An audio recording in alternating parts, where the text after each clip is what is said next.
Ces dernières années, la Gen Z a été matraquée par les critiques. People take things too seriously when they're too young. Generation is very soft and they get so butthurt. Pretty much everybody has noticed that the new generation is really fragile. For some reason, we've been teaching people that any idea that offends them should be removed from existence. And if you ever see something you don't agree with, instead of trying to reason out which one is the correct opinion, you'll just start crying and get mad about it. I'm starting to think that the reason y'all so sensitive in these social media streets is because y'all didn't get enough whoopings in life. Who raised y'all? Y'all the type, when your mama called your name, you said what? And she ain't hit you in the mouth. My opinion only mattered when I was asked about it. And even when I was asked about it, it didn't matter. Et dans cette vidéo, j'ai cherché à comprendre pourquoi il y a un tel clivage entre les anciennes générations et les nouvelles générations. Welcome back sur ma chaîne. Aujourd'hui, on va parler d'un sujet qui me tenait à cœur. Le choc entre les générations. Avec l'éternelle phrase qu'on entend. Les jeunes aujourd'hui, c'est plus que c'était. En bref, les générations précédentes qui critiquent les nouvelles générations. Et c'est pas nouveau, chaque génération est critiquée par la précédente. Et oui, je l'ai déjà fait. Coupable. En mode, non mais pardon, moi à 14 ans, je m'habillais pas comme ça. Hein. Moi j'étais habillée comme un sac à patates. Est-ce que j'ai le seum parce que les jeunes d'aujourd'hui de 14-16 ans sont bien plus stylés que moi? Oui. Peut-être. Oui. Peut-être. Si vous l'avez pas compris, j'avais envie de redorer aussi un peu le blason de ma génération et de la Gen Z. Pour moi, il n'y a pas de 100% vrai, il n'y a pas de 100% faux, il n'y a pas de c'est tout noir ou c'est tout blanc. La nuance quoi, l'équilibre. As always. Bon, puis si vous commencez à me connaître, vous savez aussi que je fais souvent des disclaimers, parce qu'on est sur internet. Donc, je vais faire un méga disclaimer. Évidemment, je vais sortir certaines généralités vis-à-vis des générations, mais c'est évidemment à prendre avec des pincettes. On parle de généralité, mais ça veut pas dire que c'est la réalité. Et également, j'aimerais rappeler une chose. J'ai fait des recherches pour cette vidéo, pour comprendre un petit peu mieux certaines choses, mais ça reste surtout une grosse réflexion de ma part, et ça reste un sujet assez large, assez complexe. Donc voilà, j'ai pas la science infuse, hein, comme d'hab. Et surtout, voilà, ça reste mes réflexions. J'aime bien amener plutôt ma vision, ma réflexion, en ayant quelques sources, quelques recherches, voilà. Donc évidemment, comme d'hab, n'hésitez pas à me partager en commentaire si vous avez envie de partager des choses par rapport à ça. As always, on peut commencer enfin la vidéo. Dans cette vidéo, on va parler de plusieurs choses. Déjà, pourquoi il y a une aussi grande différence de mentalité entre les générations? Pourquoi est-ce qu'on reproche aux nouvelles générations d'être trop fragiles? Et surtout, est-ce que c'est vrai? Est-ce qu'on est réellement plus déprimé que les anciennes générations? Et dans la dernière partie de cette vidéo, j'aimerais aussi vous parler de sincérité et de bienveillance, parce qu'on est pile dans le thème, et que je veux profiter aussi de cette vidéo pour faire passer un message, entre guillemets. C'est parti, plongeons ensemble dans ce sujet. Je suis née en 1994, donc techniquement j'appartiens à la génération Y, ou autrement dit, les millennials. Alors, comment on sait à quelle génération on appartient? Qu'est-ce que ça veut dire ce truc de génération? Et surtout, comment on définit une génération? On va plonger un peu dans le sujet de manière historique, dans ce qui fait la différence entre ces générations. Mais promis, je fais en sorte que ce soit pas trop relou, que ce soit pas trop chiant, mais c'est important pour comprendre ce qui fait une telle différence en fait d'une génération à une autre. Alors, déjà, quand on définit une génération, elle est définie en général en fonction de l'année de naissance. Mais évidemment que le lieu où vous êtes né, contexte et aussi le pays, ça joue également un rôle crucial, parce que je pense pas que quelqu'un qui est né en 1994 comme moi, au Japon, en Chine, peu importe, enfin dans n'importe quel autre pays, on va dire assez éloigné de la Suisse, de l'Europe, etc., et exactement les mêmes références que moi. Donc, tout ça pour dire que ce truc de génération, c'est juste factuel et surtout ça reste approximatif. Parce qu'il y en a qui se battent et qui se tapent dessus pour dire non, si t'es né en 1900, voilà, t'es né en 1995, bah non, mais t'es la Gen Z en fait. Tu peux plus te considérer comme millennials ou je sais pas trop quoi, parce que techniquement millennials c'est de je sais plus quelle date, jusqu'en 1994. Sauf que ça ne fonctionne pas comme ça. C'est-à-dire que, voilà, si on prend l'exemple de ma génération, donc les millennials, factuellement, on est né entre 1980 et 1994. Mais une personne qui est née en 1978, ou encore une personne qui est née en 1997, et qui techniquement appartient à la Gen Z, eh ben, ces deux personnes-là pourront tout à fait se sentir beaucoup plus en phase, peut-être, avec ma génération qui est les millennials. Donc grosso modo, tu peux être né 2 ou 3 ans avant ou après, et quand même appartenir davantage à une certaine génération. Voilà, c'est pour s'aider un peu à se repérer. Mais ce qui est réellement important et ce qui va définir une génération, c'est ce qu'on appelle les expériences collectives. Et c'est Karl Mannheim qui nous dit justement, tous les membres d'une génération partagent une expérience collective similaire. Mais du coup, qu'est-ce que c'est qu'une expérience collective ? Et c'est là qu'on va rentrer un peu historiquement pour qu'on puisse comprendre ce qui fait une expérience collective et les différences d'expérience collective entre les générations. Prenons la génération des builders, autrement dit la génération des traditionalistes, qui eux sont nés entre 1925 et 1945. Et bien cette génération, elle a généralement vécu la Seconde Guerre mondiale, mais cette génération, elle a aussi vécu ce qu'on appelle les 30 Glorieuses. Les 30 Glorieuses, c'est la période qui a suivi la Seconde Guerre mondiale et qui justement a été une période de forte croissance économique et de prospérité en France notamment. Mais en fait, avant ça, de 1925 à 1945, ces gens-là, ils ont quand même vécu dans un contexte assez particulier, ce qui a fait que, typiquement avec leur expérience collective, c'est souvent une génération qui a valorisé le travail acharné, l'engagement. C'est aussi une génération qui est vachement contre le gaspillage, simplement parce qu'ils ont aussi vécu la rareté des ressources et ce qui a poussé justement cette génération à faire le maximum pour survivre, et ça passe par ne pas gaspiller. Et c'est souvent cette génération que vous allez en tout cas entendre dire « bah de mon temps, on changeait pas dès que c'était cassé, on réparait », enfin voilà, les phrases typiques, bah c'est pour cette raison.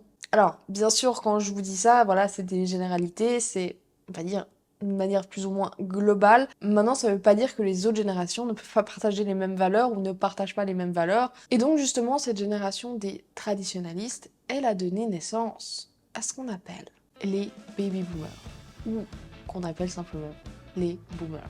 Alors, les boomers, ils sont nés plus ou moins entre 1946 et 1964. Ils sont donc nés après la Seconde Guerre mondiale. Quand on regarde historiquement, c'est aussi une génération qui a beaucoup changé la société, qui a énormément changé le monde de la publicité et du marketing. Étant donné qu'il y a eu une période de forte croissance économique après la Seconde Guerre mondiale, c'est cette génération qui a aussi énormément dépensé et qui ont eu un énorme impact sur l'économie, puisque c'est l'une des générations qui a eu le plus gros pouvoir d'achat. Alors si on parle en termes d'expérience collective, de loin ou de près, cette génération a aussi été impactée par exemple, la guerre froide, la guerre du Vietnam. Alors quand je dis impacté, c'est pas forcément impacté personnellement par ça, mais en général ça impacte la société, et vu qu'on fait partie de la société, eh bien ça nous impacte forcément. Donc cette génération des baby boomers, elle a donné naissance, elle, à la génération X. La génération X, ils sont nés entre 1965 et 1979. La génération X, c'est celle de mes parents, et peut-être des vôtres aussi. Et l'une des plus grandes expériences collectives qu'a vécu la génération X, c'est l'arrivée en masse des deux parents dans le monde du travail. Ce qui a fait que les enfants de cette génération ont donc, de manière plus ou moins globale, eu moins de présence parentale que les générations précédentes. Ce qui en fait qu'ils se sont beaucoup plus regroupés en général entre jeunes. C'est aussi dans ces années-là que l'utilisation de l'ordinateur a décollé. Mais la Gen X, elle a aussi vécu l'émergence de la crise du sida, la chute du mur de Berlin par exemple. Et donc, cette génération, donc la génération X, a donné naissance à la génération Y. Autrement dit, les millennials. C'est de moi que je parle. Je suis un peu entre deux, vraiment à la fin des millennials, juste avant la Gen Z. Donc je suis l'élu pour venir vous passer des messages aujourd'hui. Non, je rigole évidemment. Bref, donc nous, en tant qu'expérience collective, qu'est-ce qu'on a vécu ? Eh bien, on a vécu la montée en puissance d'Internet. C'est des boîtes à terribles. Internet, c'est le nettoyage. Internet? Ah bah je sais pas ce que ça veut dire. Inter quoi? C'est comme un énorme Minitel où on peut avoir une source d'information immense. Avec notamment MySpace, MSN ou encore Skyblog. En général aussi, on se rappelle peut-être plus fortement que la Gen Z de notre premier téléphone. Rest in peace mon 3310. On a aussi vécu une grosse expérience collective que les millennials ont vécu en général. C'était les attaques du 11 septembre 2001.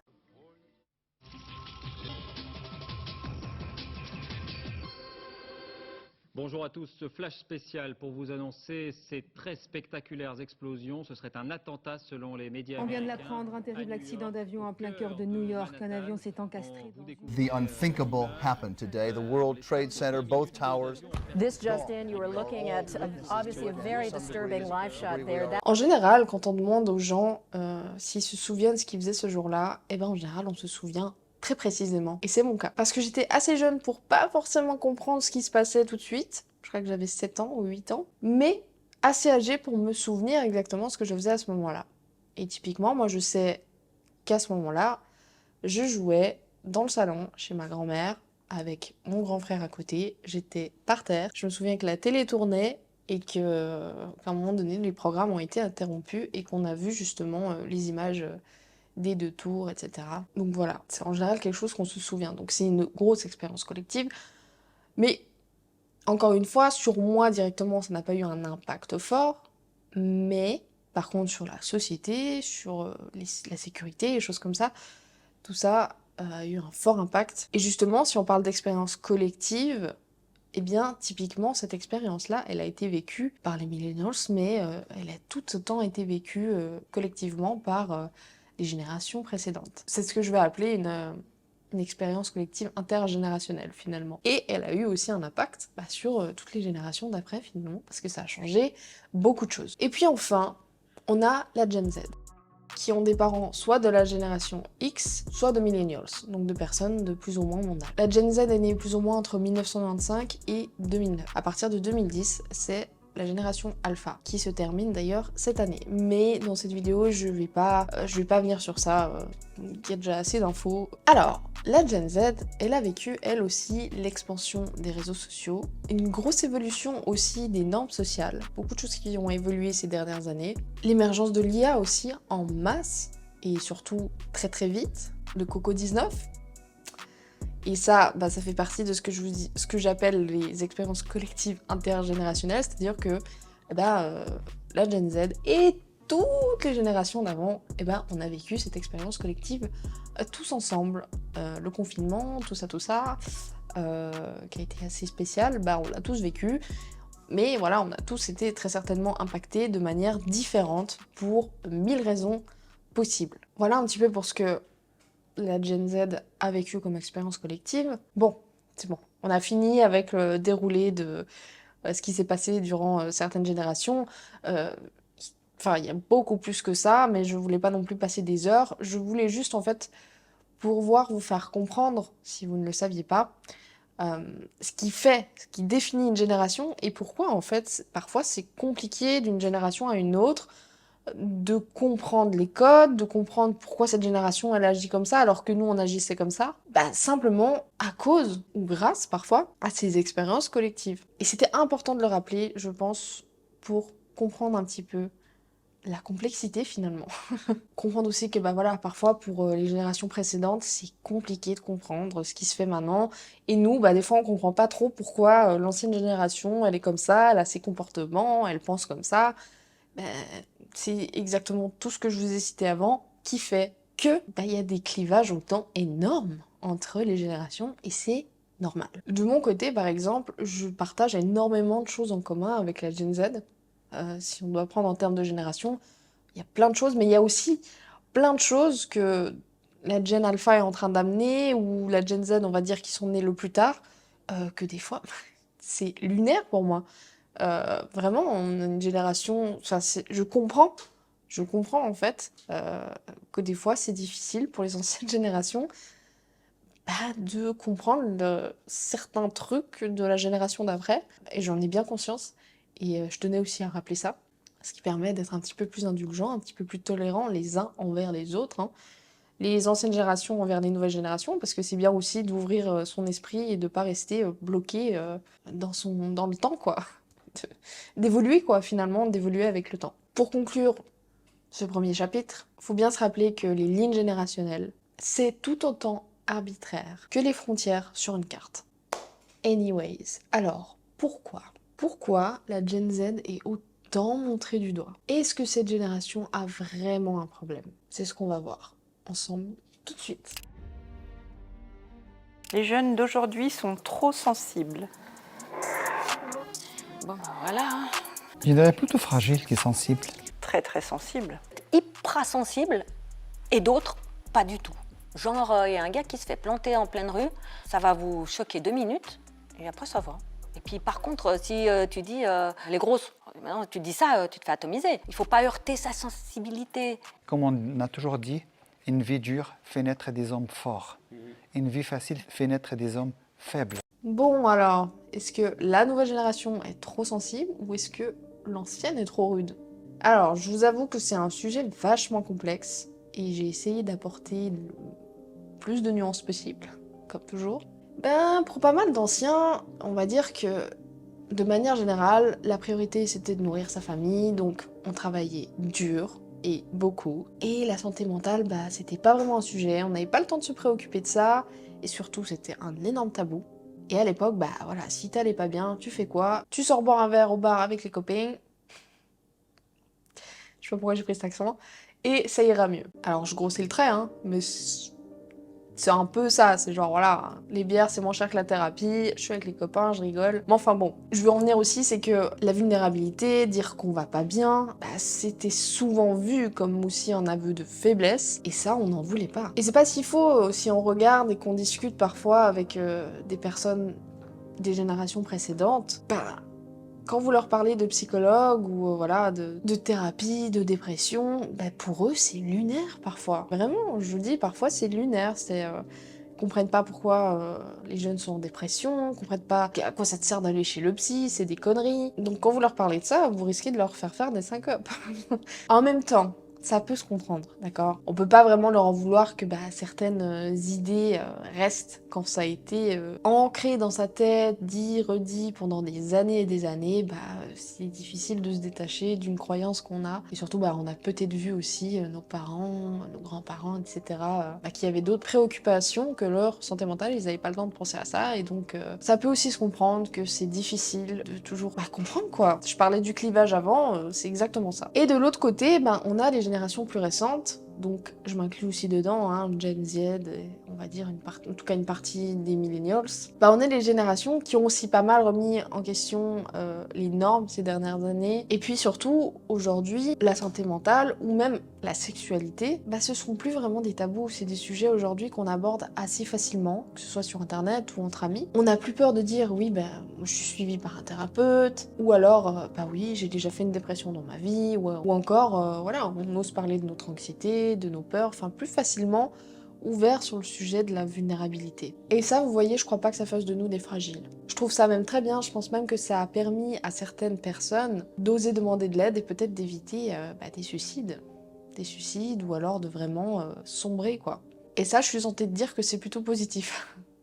Je sais pas vous, mais moi je trouve que c'est bien. Et sur ça, je pense qu'Internet, il a eu un plutôt bon impact, même si de l'autre côté, Internet, des fois, il y a plein de choses aussi où c'est de la grosse merde même par rapport à ça. Pour ce qui est des précédentes générations, donc nos parents, nos grands-parents, forcément, il faut aussi se rappeler qu'ils avaient pas autant accès aux infos que nous, on a aujourd'hui. Mais aussi, aujourd'hui, grâce à Internet, il y a beaucoup de sujets qu'on peut aborder aussi de manière anonyme. Je pense notamment aux forums, à des endroits comme Reddit, mais maintenant on trouve beaucoup d'infos aussi sur YouTube, sur Instagram, sur TikTok. Énormément de gens te parlent, ça nous permet de se reconnaître chez d'autres personnes, ça nous permet de dire « Ah mais moi aussi je ressens ça, mais j'osais pas en parler, je pensais que j'étais fou, je pensais que j'étais folle ». Ça nous permet de se rejoindre, de se connecter, mais ça nous permet aussi de pouvoir s'exprimer. Comme je vous dis, si vous regardez des Reddit ou des forums en anonyme et tout, là-bas les gens ils ont tendance à énormément se confier. Là où à l'époque, comme je vous ai dit, à part aller au bar avec les copains, c'était peut-être pas quelque chose de quoi on voulait parler quand on sortait, donc on n'avait pas ces espaces-là, on va dire, en anonyme sur internet où je peux parler, on va dire, sans que personne sache qui je suis. Donc sur ce côté-là, santé mentale, etc., je crois pas qu'on soit devenu plus fragile, mais je pense juste qu'en fait on est devenu plus attentif à nous-mêmes, à ce qu'on ressent, à notre santé mentale de manière globale. Alors, je parlais d'Internet. J'ai dit, voilà, c'est trop bien, machin, on peut tous discuter, il y a beaucoup d'infos. Et le problème, il est aussi là avec Internet, c'est l'infobésité. C'est aussi dangereux, parce qu'on trouve tout et son contraire, évidemment. On trouve énormément d'infos aussi qui peuvent être erronées. Enfin, le mieux, c'est toujours garder un esprit critique, ce que malheureusement, beaucoup de gens ne font pas.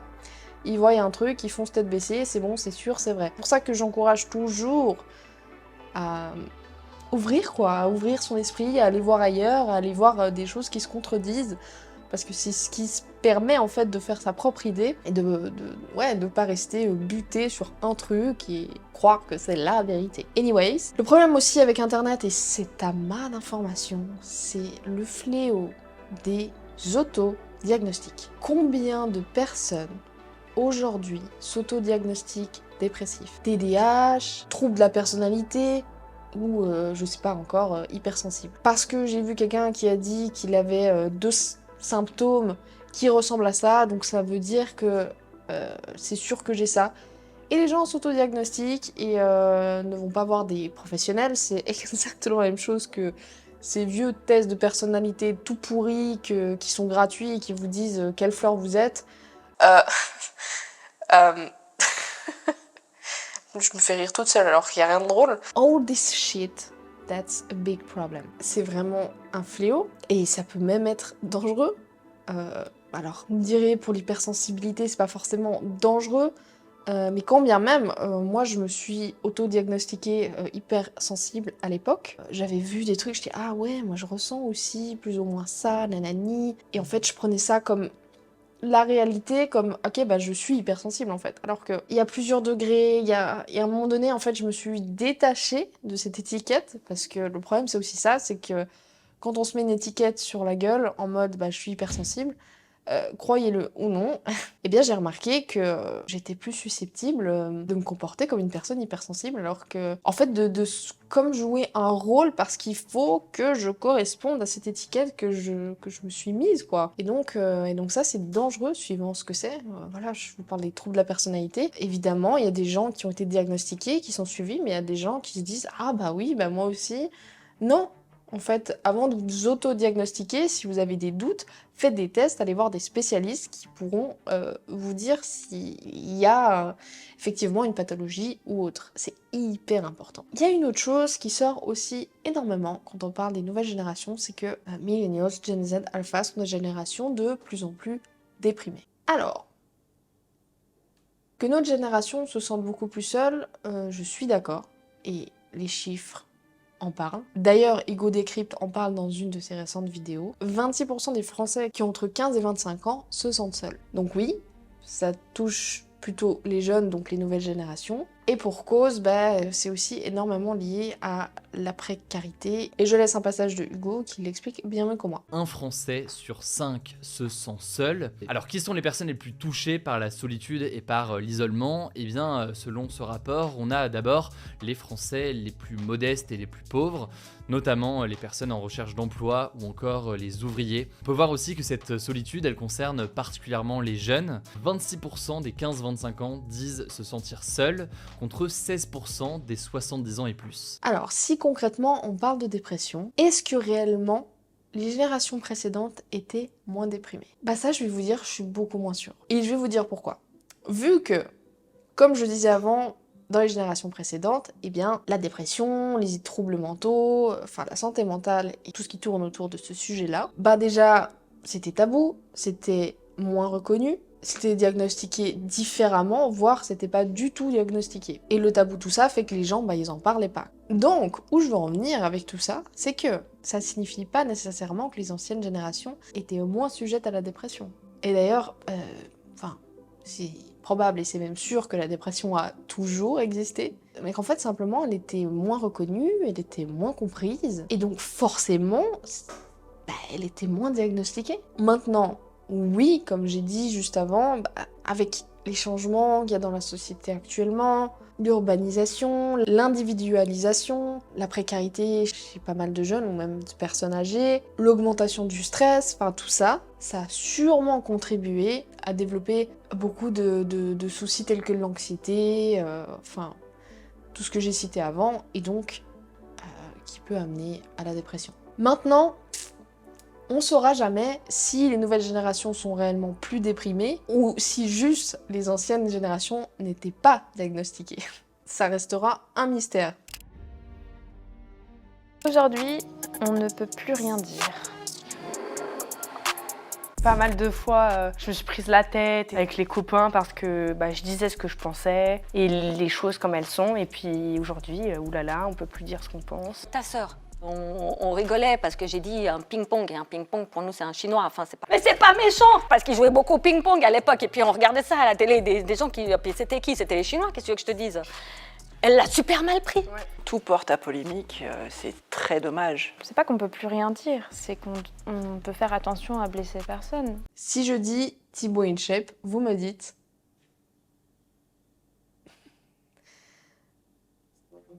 je vais rien dire, parce que je veux pas vous influencer, mais je pense qu'il y a beaucoup de choses qui viennent en tête quand je dis ce nom-là. Et vous pouvez me le mettre en commentaire si vous voulez, avec plaisir. Et si je l'ai pris comme exemple, c'est pas pour rien, vous vous en doutez. Parce que notre ami Thibaut InShape, il a fait pas mal polémique ces dernières semaines, derniers mois, vis-à-vis en fait de plusieurs contenus à but humoristique ou à but motivant. Et il a été matraqué par la critique fortement. Et sur certains trucs, je veux bien. Si on prend l'exemple de la vidéo où il essayait de motiver en disant rien à foutre de ta dépression, je vous la mets en exemple ici. Réveille-toi putain de merde, rien à foutre de ta dépression, rien à foutre de tes excuses, rien à foutre de ton petit cœur brisé, rien à foutre de ta pression mentale, rien à foutre de ta fainéantise, rien à foutre de tes doutes. Arrête d'être une merde, d'être une personne sans aucune motivation. Arrête de gaspiller ta vie. Lève-toi maintenant, tout de suite. En vrai, la forme dans laquelle il l'a fait, je peux entièrement comprendre que ça ait heurté certaines personnes. C'était peut-être pas très malin de faire ça, parce que on essaie d'ouvrir un peu la parole sur ça, et je pense que c'est le truc surtout de dire rien à foutre de ta dépression, un truc comme ça a vraiment tiqué chez les gens. Surtout, on va dire, quand t'as une si forte portée sur les réseaux sociaux, on est bien d'accord. Après, il s'est pris pas mal de critiques aussi par rapport à d'autres contenus, tels que... la blague sur les genres. Il a été traité, je crois, de misogyne, voire même d'incitation au viol avec la dernière interview qu'il avait fait avec la sexologue sur sa chaîne. Bref, méga shitstorm. Franchement, pas forcément légitime à mon sens. Et je vais vous expliquer ma vision. En fait, le problème aussi, c'est que la plupart du temps, on entend un truc, on l'interprète. Et vous me direz ce que vous voulez, mais si tu te laisses toucher par un contenu, par quelque chose, par une blague ou quoi que ce soit, c'est ta responsabilité pour le coup. Tu peux totalement apprendre à ne pas te laisser toucher, et après, je vous parle en connaissance de cause, parce que moi je suis la première à des fois me laisser toucher pour des trucs, mais en fait, je devrais même pas. Ça devrait même pas m'atteindre à un millimètre. Et en fait, ok, il y a des limites des fois à ne pas passer, je suis bien d'accord. Maintenant, ce qui est justement drôle, c'est de rire des clichés. On rit des clichés parce que justement, les clichés viennent de quelque part. C'est que, ok, on fait une généralisation, mais pour en rire, moi je veux dire, vous pouvez rire des clichés. Alors je sais pas, je saurais pas exactement quels sont les clichés, je sais pas, sur les Suisses, mais les clichés sur les femmes, oui, des fois, mais ça me fait rire. Ou rire des phénomènes de société. Et comme je vous dis, personnellement, moi j'aime bien l'humour noir. Je rigole de l'humour sur les femmes, sur à peu près tout en fait. Évidemment, donc ça devient pas lourd ou volontairement méchant, mais ça on le sent, la différence. Je pense vraiment qu'il faut apprendre aussi à prendre du recul un petit peu, prendre la vie avec plus de légèreté, arrêter de tout prendre au premier degré. Et... en fait, c'est de l'énergie dépensée nulle en fait, de s'énerver. Vraiment, c'est une énergie...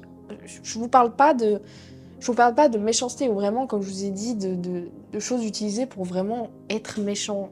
Je vous dis, normalement, on sent la différence. Je parle vraiment des blagues. À un moment donné, c'est aussi à nous d'arrêter de se laisser toucher pour rien du tout. Donc voilà, je pense que on peut totalement sentir la différence quand il y a un vrai propos, on va dire, misogyne, ou que c'est une blague, ou un vrai propos raciste, ou que c'est une blague sur des clichés, d'accord ? Je pense que c'est important de prendre la distance sur ça, savoir prendre la distance sur ça. Après, les gens, ils cherchent la petite bête, voilà, aussi, ça c'est aussi Internet, hein, c'est casse-couille pour ça, clairement. Anyways, je résume. D'un côté, on a les anciennes générations qui trouvent que les nouvelles générations sont trop sensibles. Parce que nous, on disait les choses cash. Parce que nous, on pouvait rire de tout sans faire polémique. Et de l'autre côté, on a les nouvelles générations qui sont des générations extrêmement engagées dans les sujets de société aujourd'hui, qui se battent pour énormément de causes. Donc bref, une génération pas mal engagée sur beaucoup de sujets, and that's fucking good, ok ? Je trouve ça trop bien.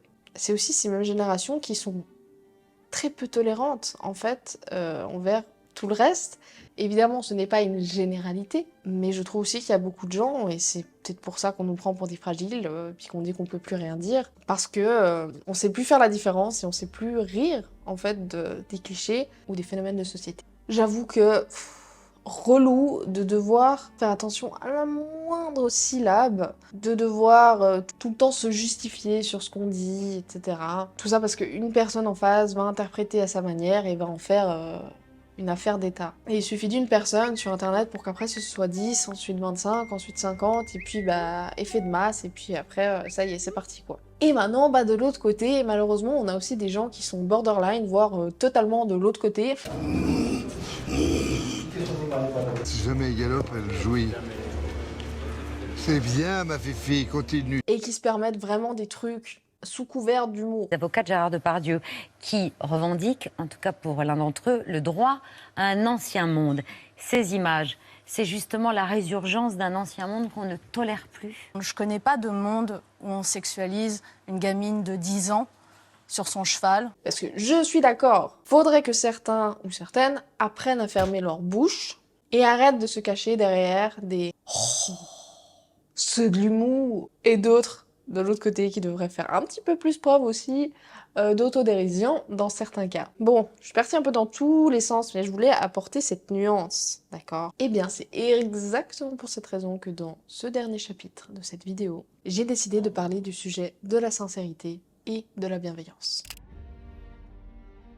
Ce message s'adresse donc à toutes les générations. D'un côté, on a la team, moi je suis une personne sincère, si t'es pas content, c'est toi le problème. Et souvent, les gens qui sont comme ça, excusez-moi, mais ils prennent l'excuse de leur sincérité juste pour déballer de la merde, voire de la haine, sous couvert de « non mais moi je suis juste une personne honnête, c'est tout, je dis ça pour ton bien ». Et de l'autre côté, on a la team qui n'accepte pas du tout la sincérité. Parce que ça vient bousculer l'ego, parce que ça nous met face à nos démons, parce que ça fait jamais du bien d'entendre des trucs qui font pas plaisir mais qui sont vrais. Et c'est vrai qu'aujourd'hui, on a quand même trop tendance à vouloir tout emballer dans du coton et de prendre pléthore de pincettes pour dire un truc. J'ai appris le mot pléthore il y a pas longtemps, sachez que maintenant je vais l'utiliser tout le temps. Et donc, vraiment... que ce soit soft pour que je te dise ça et que en même temps faut pas que je te fasse du mal et relou un peu. Je m'explique, ok? Il y a quelques années, avec mon chéri, on a acheté une formation sur la communication et le leadership. Et dans cette formation, c'est la toute première fois que j'entendais le terme sincérité radicale. Et qui d'ailleurs peut aussi être utilisé comme précaution oratoire, en mode « est-ce que tu me permets de te parler en sincérité radicale ?» C'est-à-dire sans filtre. En gros, tu sais quoi, viens, on se dit les choses, on est deux adultes, et vas-y, viens, on prend pas 50 détours pour se dire un truc. Alors attention, encore une fois, c'est pas parce que je prends cette précaution oratoire en te disant est-ce que je peux être sincère entièrement avec toi, sincérité radicale, que ça veut dire ok, alors là je peux te chier dessus parce que tu m'as autorisé à être sincère avec toi. Ça veut pas non plus dire être un gros connard, une grosse connasse, sous prétexte de t'as accepté que je sois sincère avec toi, parce que il y a vraiment de la différence entre être sincère et juste être méchant. On va y revenir. Moi ça me parle et je vous parle de l'œil d'une fille qui est peut être facilement touchée émotionnellement. Je suis quelqu'un qui pleure facilement. C'est comme ça que j'exprime facilement mes émotions. Malgré ça, en fait, je suis quelqu'un qui adore la sincérité. J'aime qu'on me dise les choses et j'ai toujours aimé qu'on me dise les choses. En fait, j'aime pas être brossée dans le sens du poil.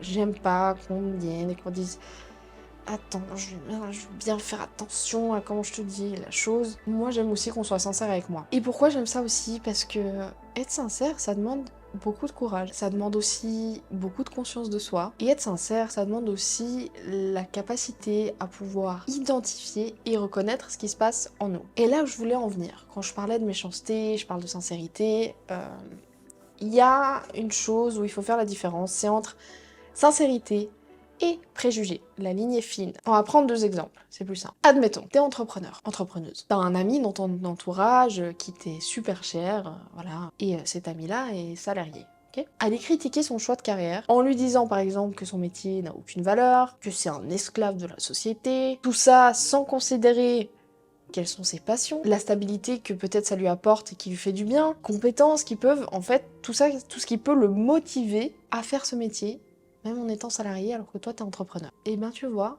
ça c'est pas de la sincérité, c'est du jugement. Autre exemple, faire remarquer à une personne qu'elle a pris du poids, alors que personne t'a sonné, ne contribue en rien à son bien-être et peut au contraire, dans ce cas-là, engendrer de la peine et de la honte. Et pardon, hein, mais moi, les gens qui disent « Non mais moi je dis ça pour toi, pour ton bien », je crois que c'est un des trucs qui mérite le plus au monde. Parce que t'es pas en train de dire ça pour moi. Bref, dans ces deux exemples, on n'a pas affaire à de la sincérité, mais à du jugement. Et justement, dans ces moments-là, avant d'ouvrir votre bouche, posez-vous la question « Qu'est-ce que ça dérange chez moi ? Qu'est-ce que ça vient réveiller en moi ? Pourquoi ça me trigger autant que mon ami reste dans le salariat ? Pourquoi ça me dérange autant que ma pote ait pris quelques kilos ? Et parce qu'on n'est pas obligé de dire aux autres ce qu'on pense d'eux. Dans le sens où ce qu'on pense des autres, c'est notre vérité. Je sais pas, moi dire à quelqu'un, je trouve que vraiment t'es trop froide. Ou je trouve que t'es pas assez amicale. Ou je trouve que t'es trop fermée. Ça, c'est ton interprétation. Qu'est-ce qui te dérange là-dedans ? Si même tu me trouves trop froide, c'est toi qui as un problème avec ça, pas moi. Donc en général, quand on va donner un avis sur l'autre, sur la vie de quelqu'un d'autre, sur ce genre de choses-là en tout cas, qui n'est pas de la sincérité mais du jugement, eh ben on parle de soi-même, hein, finalement. C'est de nous qu'on parle. Et en fait, si on dit quelque chose, c'est pas, je le dis pas pour toi, je viens de le dire pour moi. Donc ça, c'était donc le premier point. Ne pas confondre sincérité et préjugés. Deuxième point, toute vérité n'est pas forcément bonne à dire. Et surtout, pas n'importe qui. Quand on veut dire quelque chose, qu'on a besoin de s'exprimer, c'est extrêmement important de faire attention à la solidité émotionnelle de la personne en face. Suivant les mots que vous allez employer, vous pouvez détruire une personne, vous pouvez la blesser profondément. Là, je vous parle pas d'une personne à qui vous allez dire quelque chose, comme je disais, que peut-être cette personne a besoin d'entendre, d'accord ? Et cette personne qui va faire une petite crise d'ego, on en fait tous, moi j'en fais, des fois, voilà, on me dit des trucs... Ah ben ça fait pas plaisir, donc mon ego il est pas content, et je fais une petite crise d'ego, et ça passe. Je suis pas détruite. Ouais. Après j'y réfléchis, je dis, bon, il n'y a pas tort là, franchement, Amel, enfin voilà. Je parle d'une personne où on sent que potentiellement on a le pouvoir de la détruire. Ensuite, quand on en revient sur la sincérité elle n'a pas forcément besoin d'être méchante ou violente. La sincérité radicale, elle doit être accompagnée de bienveillance radicale. La bienveillance radicale, c'est un terme que j'ai appris il y a pas si longtemps que ça, et qui me parle beaucoup. Parce que je trouve que, bah oui, si tu fais preuve de sincérité radicale, bah tu fais preuve aussi de bienveillance radicale derrière, quand tu dis les choses. Parce que quand on entend le mot bienveillance, on associe toujours le truc en mode arrondir son poil les ongles, la bienveillance c'est les papillons, c'est le soleil, c'est l'arc-en-ciel, c'est tout beau. Bisounours, non. Pas du tout. C'est pas forcément ça, et c'est pas non plus dire ce que je te dis là, je te le dis en toute bienveillance. Ça fera peut-être pas plaisir à certains, mais quand vous dites ça, c'est de la fausse bienveillance. Parce que, en toute bienveillance, cette phrase-là, en général, elle cache un jugement. Et donc, quand il y a jugement, c'est ce que je disais, bah il n'y a pas de bienveillance. Parce que quand on fait preuve de bienveillance, donc de bienveillance radicale, bah cette bienveillance, elle n'est pas accompagnée de jugement de valeur. Et cette bienveillance n'est pas non plus moralisatrice. Parce que, justement, lorsqu'on est dans la moralisation ou dans l'accusation, eh ben, on n'est plus du tout dans la bienveillance. Alors, concrètement, quand on fait preuve de sincérité radicale avec de la bienveillance radicale, et ben ça se passe comment ? Je vais vous donner l'exemple de mon couple. On a dû apprendre à se dire les choses avec énormément de sincérité. C'est... putain de tag. Parce que forcément, en couple, on a besoin de se dire les choses, et il faut que ce soit sincère. C'est important pour la longévité du couple, justement, de pouvoir se dire les choses sincèrement. Mais on a aussi dû apprendre à faire preuve de responsabilité, et à dompter aussi nos égos, et à dire les choses avec bienveillance. C'est-à-dire que, au lieu de se dire mutuellement, tu m'as fait ça, tu me saoules quand tu fais ça, t'as été horrible, etc., etc., en gros, pointer l'autre du doigt, eh bien, on va changer ça. Quand on fait preuve de sincérité radicale avec la bienveillance radicale, eh bien, on parle de soi. Et bah ça, c'est de la CNV, quoi. La communication non violente. Je suis plus en train de te juger, de te faire la morale ou de t'accuser. Mais je suis en train de constater ce qui se passe en moi. Ce qui se passe en moi quand tu me dis ça ou quand t'as ce comportement. En fait, c'est parler d'adulte en adulte. C'est-à-dire, bah écoute, quand t'as ce comportement, bah moi je me sens jugée, je me sens triste. Peu importe, l'important c'est d'essayer de mettre un mot sur ce qu'on ressent quand la personne dit ça ou quand elle a tel ou tel comportement. Mais c'est aussi dire les choses qui font pas plaisir. Écoute là, t'as eu un comportement de manipulateur. Ça va pas faire plaisir à ton ego, mais c'est un constat que je fais. Tu as eu un comportement de manipulateur envers cette personne, envers X ou Y, envers moi, peu importe. Comme je disais, oui, ça vient bousculer l'ego. Non, on n'a pas envie d'entendre ça.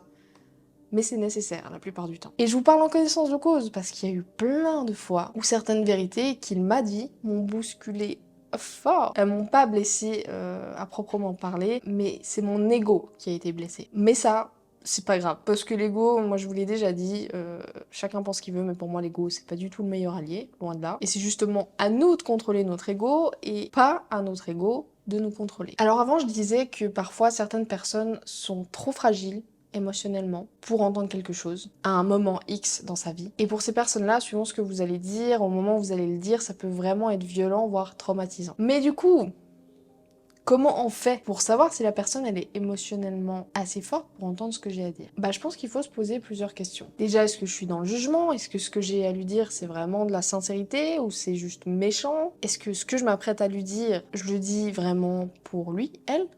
Ou je le dis pour moi. Et ensuite, il faut aussi être capable de faire preuve d'empathie. Ce qui va nous aider à peut-être déterminer, à ressentir et à se dire, bon là, je pense que je sens que c'est peut-être pas le moment de lui dire et que ça causerait beaucoup plus de mal qu'autre chose aujourd'hui de le dire et que c'est pas le moment, quoi, tout simplement. Émotionnellement, en face, je sens qu'elle est hyper fragile. Je vais éviter. Alors si, après avoir analysé la situation, vous posez la question, etc., si tous les feux sont ouverts, je vais faire preuve de sincérité radicale avec de la bienveillance radicale. Alors finalement, je pense pas que ce soit un problème de génération. Je pense simplement que parfois, certains doivent apprendre à se taire et d'arrêter de se cacher derrière des en toute bienveillance ou non, mais moi je dis ça pour toi, et que de l'autre côté, on doit aussi apprendre à mettre nos égos de côté quand il s'agit d'entendre des choses qui font pas toujours plaisir et simplement de se comporter comme des adultes et arrêter de se complaire dans des positions de victime. Quand je parle de victime en termes d'interaction humaine. Ici, je parle du triangle de Karpman. Je vous laisse aller vous renseigner si ça vous intéresse, je vais pas en parler maintenant parce que c'est pas le sujet et puis ça serait trop long. On arrive gentiment à la fin de la vidéo et avant de vous donner ma réflexion finale, je le fais pas souvent, je vous invite à vous abonner si vous avez kiffé et surtout si vous voulez pas louper mes prochaines vidéos à venir. Bref, si vous kiffez, come on! Alors l'idée ici de cette vidéo c'était un peu d'adoucir, entre guillemets, cette guéguerre entre générations et aussi surtout de redorer un peu le blason des nouvelles générations parce que je pense qu'on a une chouette génération sur beaucoup de choses et que toutes les générations ont ses travers et ses bonnes choses, enfin voilà, c'est ce qui fait l'être humain. Je pense aussi que c'est une génération qui cherche pas mal à trouver du sens dans leur vie, à trouver du sens dans ce qu'ils font, qui cherche aujourd'hui à travailler intelligemment et que évidemment avec toutes les nouvelles technologies, parfois il n'y a plus besoin de faire des journées de 15 heures. Pour les générations précédentes, pas toujours évident de tout comprendre, de suivre, et c'est normal, ça va vite. Aujourd'hui, on a des jeunes sur internet qui font des salaires mirobolants, qui gagnent leur vie en jouant à des jeux vidéo, qui gagnent leur vie comme ça, et que c'est incroyable, et c'est une génération incroyable. Bref, je pense qu'il y a plein de choses qui sont trop cool aujourd'hui vis-à-vis de ça. Récemment, j'ai vu un post sur Lena Situation. Cette meuf que je trouve tout simplement incroyable, qui fait plein de choses, qui est critiquée de promouvoir la culture du vide. Et les gens qui la critiquent, c'est tout autant des gens des générations précédentes que des gens des générations d'aujourd'hui. Donc encore une fois, c'est pas forcément un problème de génération, parce qu'il y a aussi des personnes des générations précédentes qui kiffent ce que les jeunes font, qui soutiennent à fond. Donc en fait, la conclusion, c'est que je crois que les nouvelles générations ont autant à apprendre des générations précédentes que les anciennes à apprendre des nouvelles générations. Voilà, on est arrivé définitivement à la fin de cette vidéo. J'espère qu'elle vous aura plu. Voilà, comme je vous ai dit, c'est surtout une réflexion personnelle, d'essayer d'apporter un peu de nuance aussi dans tout ça. Voilà. J'espère tout simplement que ça vous aura plu. Je vous fais des bisous et je vous dis à très très vite sur la chaîne.